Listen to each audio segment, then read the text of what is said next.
Salam sejahtera Malaysia, terima kasih kerana menonton video-video dalam channel ini. Sebelum kita mula, jangan lupa untuk tekan tombol subscribe, share, like dan komen. Let's go! Salam sejahtera dan salam perpaduan kepada seluruh rakyat Malaysia. Berita panas malam ini bertajuk Skandal Opkom, SPRM teliti unsur kesalahan rasuah. Berita penuh, Suruhanjaya Pencegahan Rasuah Malaysia SPRM akan meneliti unsur kesalahan rasuah berhubung dakwaan isu pemberian kontrak gantian optik RM214.2 juta kepada syarikat yang dikaitkan dengan bekas Perdana Menteri Tun Dr. Mahathir Mohamad.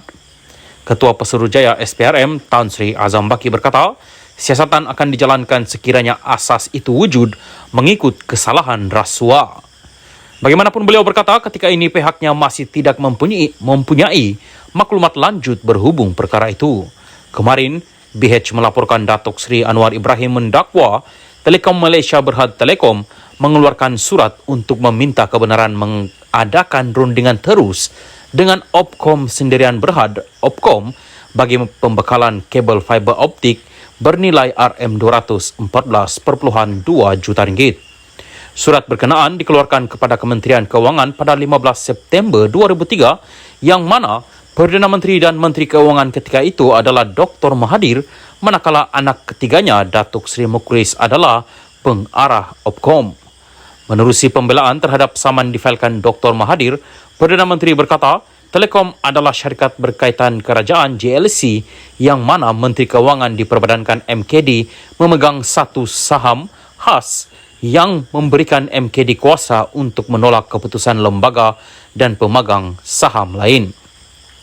Beliau berkata MKD pada masa itu berada di bawah kawalan dan arahan Dr. Mahathir yang juga Perdana Menteri dan Menteri Keuangan. Dalam perkembangan lain, Azam menegaskan suspek kes pengubahan wang haram berkaitan perlombongan haram meninggal dunia di hospital dan bukannya dalam bangunan SPRM.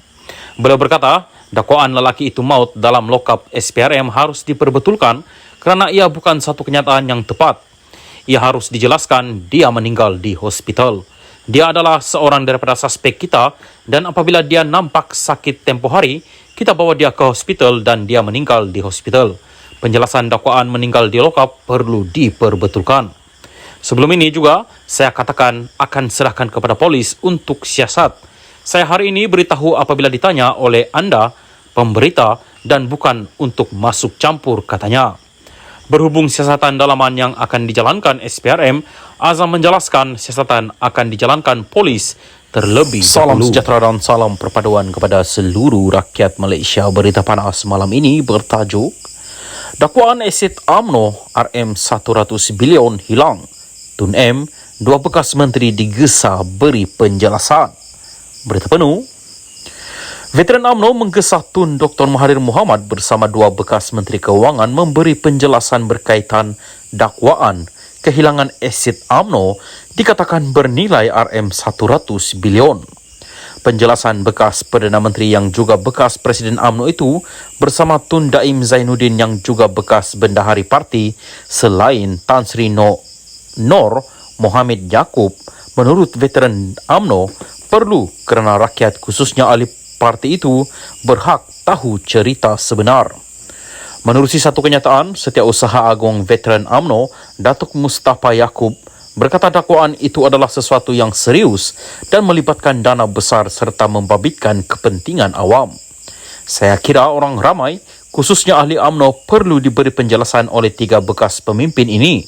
Bagi saya, ini sesuatu yang serius dan melibatkan dana yang besar, membabitkan kepentingan awam, apatah lagi jumlahnya begitu besar, katanya.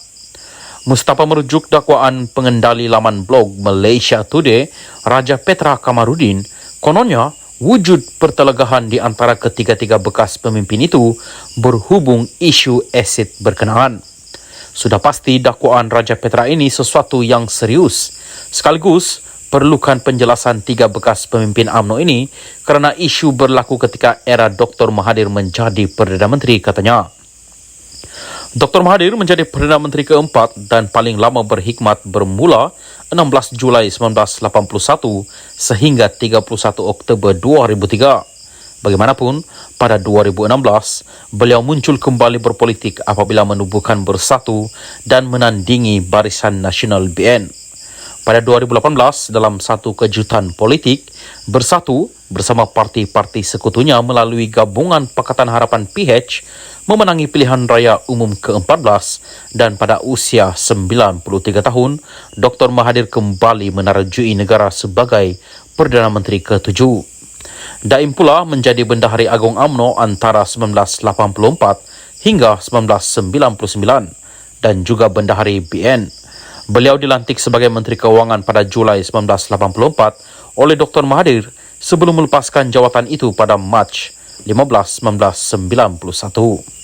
Pada 1998, Daim kembali sebagai Menteri Tugas-Tugas Khas bagi menangani krisis ekonomi negara yang semakin memuncak.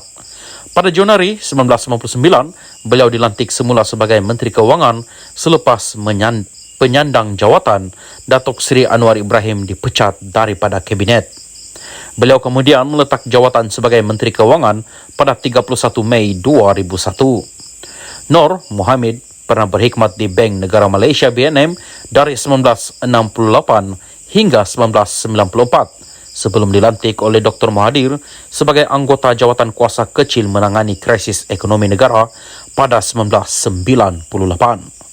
Pada Mei 15, 2000, beliau dilantik sebagai penasihat khas ekonomi kepada Perdana Menteri dan 2 tahun kemudian dilantik sebagai pengarah Khazanah Nasional sebelum menjadi senator dan dilantik menjadi Menteri Keuangan 2 dari 2004 hingga 9 April 2009. Nur Mohammed bertanding pilihan raya umum 2008 atas tiket Barisan Nasional BN dan menang di kerusi Parlimen Tasik Glugo.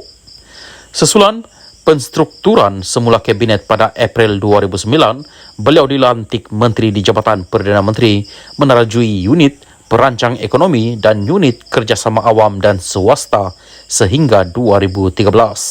Sementara itu, Mustafa berkata, pihak berkuasa berkaitan lain khususnya Suruhanjaya Pencegahan Rasuah Malaysia SPRM juga wajar menyiasat dakwaan sama kerana ia satu tuduhan yang serius. Saya kira ada baiknya jika pihak berkuasa menyiasat dakwaan ini. Jika dakwaan benar, ini bukan satu perkara biasa kerana jumlah nilai asid begitu banyak, katanya. Katanya lagi, isu asid UMNO pernah dibangkitkan ketika Datuk Seri Najib Razak menjadi Perdana Menteri dan juga Presiden UMNO, namun tiada pembongkaran lanjut dibuat. Cerita kehilangan harta UMNO ini telah menjadi rahsia umum sekian lama. Ahli UMNO ternanti-nanti untuk mendapat jawapannya. Semasa Najib menjadi Presiden UMNO dan Perdana Menteri sebelum ini, ada usaha untuk membongkar rahsia di sebalik kehilangan harta UMNO itu. Tetapi Najib tidak bersetuju atas dasar kemanusiaan, katanya.